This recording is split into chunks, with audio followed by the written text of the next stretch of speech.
Видеодо реклама жок. Ошондуктан лайк басып каналга катталганды унутпаңыздар.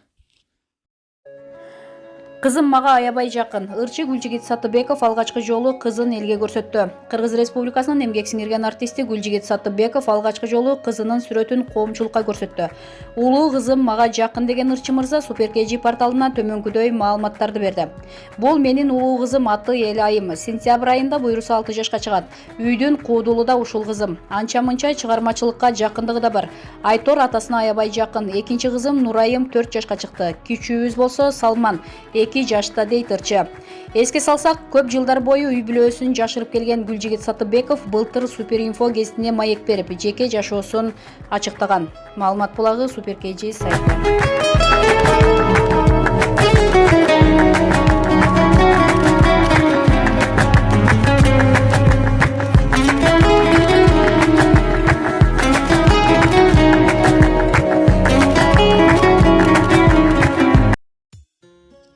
Гүлзада Рыскулова, Кыргыз Республикасынын эмгек сиңирген артисти. Атамдын батасы мага тумар эле. Атамдын менин чыгармачылыгыма берген таасири абдан чоң. Анын сөз баккандыгы, улуу ойлорду айткандыгы, дастандарды жактырганы, мекенчилдиги, чыгармачылык багытыма жол көрсөттү. Ал эми жеңил-желпи, шайкелең нерселерди баалабагандыгы, ачык кийинүүнү жактырбагандыгы менин образымда чагылдырылды дейт каарманыбыз. Бирде кылык жоругун эстеп күлүп, бирде жашып атасы тууралуу кызыктуу маек курду. Атам чоң атамдын 70 жашында көргөн уулу. Атам 70 Рыскулов 1955 жылы Өзгөн районуна караштуу Чымбай айылында төрүлгөн. Ата теги Жапаң Датканын урпактарынан. Үй бүлөдө 2 кыздан кийин атасы Рыскул чоң атамдын 70 жашта көргөн уулу. Алгач Абдуллажан деген ысым ыйгарышып, документтерге жазылып калганы менен чоң атабыз 70ке чыкканда көргөн балам деп эркелетип 70 деп атап алган экен. Ошондон улам айылдагылардын баары атамды 70 деп билишчү. Бизден деле бирөө кимдин кызы болосуң деп сураса 70тин кызымын деп жооп берер элек. Чоң атамды биз көргөн жокпуз. Ал тууралуу дээрлик эч нерсе билбей калдык.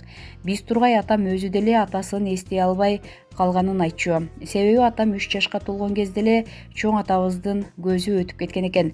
Улуу эжелери турмушка чыгып, атам чоң энемдин жалгыз уулу, эркеси болуп чоңоюптур. Кийин 2 эжеси тең 40-50 жаштын тегерегинде каза болуп, чоң энемдин да көзү өтүп, жалгыз калган. Атамдын ушунчалык кайраттуулугуна баа берер элем. Эч качан атамдан жалгызмын деген сөздү уккан жокмун. Улуу эжем турмушка чыкканда мага силер бар, мен жалгыз эмесмин деп айтканы эсимде. Атам чуркаганда эч кимди алдына салчу эмес. Атам аябай токтоо, сөзгө кем, мамилеге бекем, анан ушунчалык так адам эле. Бирөөдөн бир буюм алса сөзсүз айтылган убагында кайтарып берчү. Атам кесиби боюнча эсепчи. Көп жылдар бою өзүбүздүн Дөңбулак айылында эсепчи болуп эмгектенди. Абдан эсепке так, чынчыл. Бирөөнүн рызкысына эч убакта кол салбаган адам болгондуктан кийин союз таркап, айылдык кооперативдер түзүлгөндө кайра эле бул милдетти атамай кырышкан. Ал тургай эл арасында уюшулган иштер болсо да эсеп-кысап жагын дайыма атама табышташчу.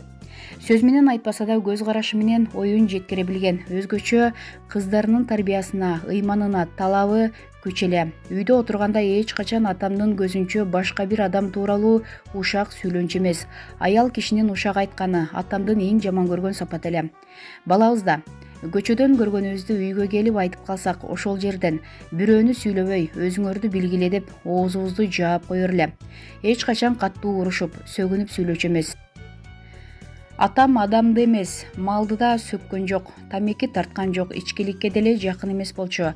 Аябай кыйын чуркачу. Айылда тушоо кесүү тойлордо жарышка түшсө, аны эч ким басып өтө алчу эмес. Менин классташтарым, атаң бизди далай кубалады го деп күлүп калышар эле. Биз бой жете баштаган кезде классташтар ышкырып келип калышса, жетер жерине жеткирип кубалап койчу экен да. Оор басырыктуу болгону менен тамашакөй эле. Атамдын мүнөзү токтоо болгону менен аябай тамашакөй болчу. Бир ирет энемди тамашага салып коркутканы эсимде.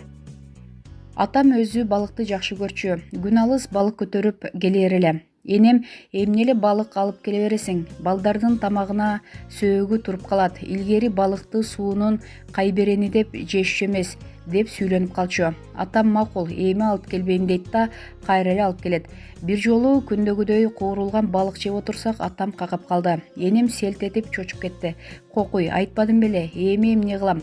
Мен балык алып келбе деп айтпадым беле деп кокуйлап атамды далысына чапкылап жүрөт. Атам бир топко тамашалап, анан бир маалда каткырып жиберген. Дагы бир жолкусунда апамды тамашалаганы эсимде. Экөө таарынышып, 1-2 күндөн бери сүйлөшпөй жүрүшкөн.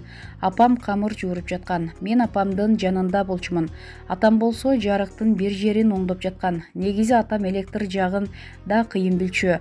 Радио, телевизорлорду оңдомой жайы да бар эле. Ошентип иштеп жатып эле кулап түштү. Таарынып сүйлөшпөй жүргөн апам үстүнө үйрүлөп түшүп, өлдүм эле өлдүм.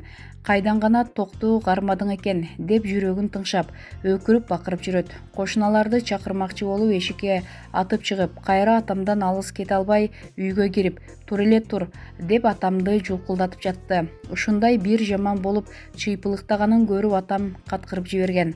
Апам атамдын тирүү экенине сүйүнүп, анан экөө жарашып калышкан. Атам жана радио. Атамдын дагы бир өзгөчөлүгү радио укканды ушунчалык жакшы көрчү. Саясатка, географияга, математикага кызыгуусу күч болчу. Саясатка жөн эле кызыкпастан өз алдынча аналитика жүргүзүп, талдап, эл дегенде күйүп-бышып турар эле. Анан радионун түрүн сатып ала бермей адаты бар болчу. Апам радиого тойбойт. Бирде жаңысын, бирде эскисин деле көрүп калса сатып ала берет деп жинденип калчу. Сыртта бир радио, ашканада бир радио, жаткан бөлмөсүндө бир радио болгондуктан кайда кирбейли радио сайрап турчу. Ал тургай бала кезинде эле достору менен радио толкундар аркылуу байланыш түзүп алганын айтып калар эле. Бирок бул кандай байланыш экенин мен азыркыга чейин жакшы түшүнө билбейм. Саясаттан тышкары санат, насаат ырларга кызыгуусу күч эле. Кассетага жаздырылган Манас, Курманбек эпосторун коюп койчу. Ананда бардык дастандарды жан дили менен угар эле. Атам угуп жатса, биз да угабыз да. Ошол ыр, дастан, эпостор менен чоңойдук. Бул нерсе кийин менин чыгармачылыгыма да чоң таасирин берди. Андан тышкары ырчы Жолболду Алыбаевдин чыгармаларын сүйүп укчу. Кайра-кайра кайталап уккандан тажачу эмес. Акын, жазуучу, журналисттерди абдан баалачу. Мен да бир убакта журналист катары иштеп, дикторлукту да аркалап эфирлерге чыгып калдым. Ошол убакта менин сынчым, эң чоң көрөрманым атам эле. Ар бир эфиримди даярдаган жаңылыгымды калтырбай көрүп, сын пикирин айтып турчу. Апамды кудалап койгонуна карабай ала качып келген экен. Апам кашы көзү кара, сулуу, көп балалуу үй бүлөдөн чыккан, турмушка бышкан кыз болгон. Бирок ата-энеси кудалап койгон болот. Ага карабай атам менен апамдын көңүлдөрү төп келишип, апамдын макулдугу менен ала качып баш кошкон экен. Кийин үйлөнгөндөн кийин атам өзү апамды окутуп, жогорку билим алуусуна жол ачыптыр. Апам окуусун ийгиликтүү аяктап, мектепке чейинки билим берүү тармагында жакшы ийгиликтерди жаратты. Өзүбүз жашаган аймакта 6-7 бала бакчага жетекчи болуп, эмгектенүүгө жетишти. Экөө жетелешип 5 баланы тарбиялап, коомго кошушту. Өз колу менен өзгөн палоосун демдеп берчү. Атам даамдуу тамакты ушунчалык жакшы көрчү. Ага жага турган тамак жасасаң аябай мактап, маанайы көтөрүлүп калар эле. Кийин биз бой жетип шаарда туруп калдык. Айылга барганыбызда атам өз колу менен өзгөндүн күрүчүнөн палоо бышырып бергенден ырахат алчу. Биз барганда шымаланып, сабиз туурап, кызарта кууруп, шуулдап калчу. Көңүлү көтөрүлгөндө өзгөчө тез-тез басып, тез кыймылдап калар эле. Атамдын колдоосу. Атам мени дайыма колдоду. Жашоо деген ушундай экен. Биринчи турмушумдан ажырашып келгенимде менимче атама оор эле тийсе керек. Эми кеткен келинди ким жакшы десин? Керек болсо эшигибиздин алдына келип жаман сөз айтышкан күндөрдө атам мени колдоп, баары жакшы болот кызым, мен сага ишенем деп мени сооруткон сөздөр эсимде. Бирок кийинчерээк карьера деп көбүрөөк жүрүп калдым. Ошол убактарда бир ирет: сенин мага карьераңдын кереги жок, аял катары бактылуу болушуңду каалайм деп катуу айтканы бар. Ошол мүнөттөрдө ал сөздөр үчүн атамды жек көрүп, өзүмдү үй бүлөдө ашыкча сезгем. Көрсө атам менин жанымда жанашкан жарым болуп, бактылуу турмуш курушумду каалаган экен. Ал бакытка жеткениме күбө болуп, ыраазы болду кийин. Эки башка атамды көргөндөй болдум. Мындан 5 жыл мурун атам инсульт алып калды. Баягы кычыраган, толуп турган атам жок. 1 жылдын ичинде таптакыр башка адамга айланды. Баладай таза, жумшак мүнөз, жашык, жан дүйнөсү үлбүрөп, кичинекей нерсеге жашыйт, таарынат, ар бир майда нерсеге көңүл бурат. Инсультка чейинки атам таптакыр башка эле. Кайраттуу, сабырдуу, зыңкыйган, чечкүндүү, бир сүйлөп так аткарган. Кээде жакпаган нерсесин кесе сүйлөп айтып алган адам эле. Ооруп калганында мурда айтпаган сөздөрүн апама арнап жылуу сүйлөп, 5 баланы мага билдирбей өзүң эле чоңойткон экенсиң. Сен аялдардын асылы турбайсыңбы? Сага ыраазымын деп айтты. Атам жана мен. Атам мени ай күкү деп эркелетчү. Атам экөөбүз эми ынак болуп, көз караштарыбызды терең түшүнүшүп, ата менен кыздын өзгөчө жакындыгы пайда болгон учурда атам кете берди. Анын батасы мага тумар эле. Кайда гана барбайын, атамдын батасын алып чыккан болсом, ишим жакшы жыйынтык берчү. Ата, асказуу деген ченекен. Быйылкы жыл жаңырары менен январь айында атамдан айрылып калдык. Ошентсе да анын бизге берген адамдык асыл сапаттары жашообузга таберик болуп кала берди. Өмүрүнүн акыркы күндөрүндө: кызым, сен жер энени даңктап ырдаган кызсың.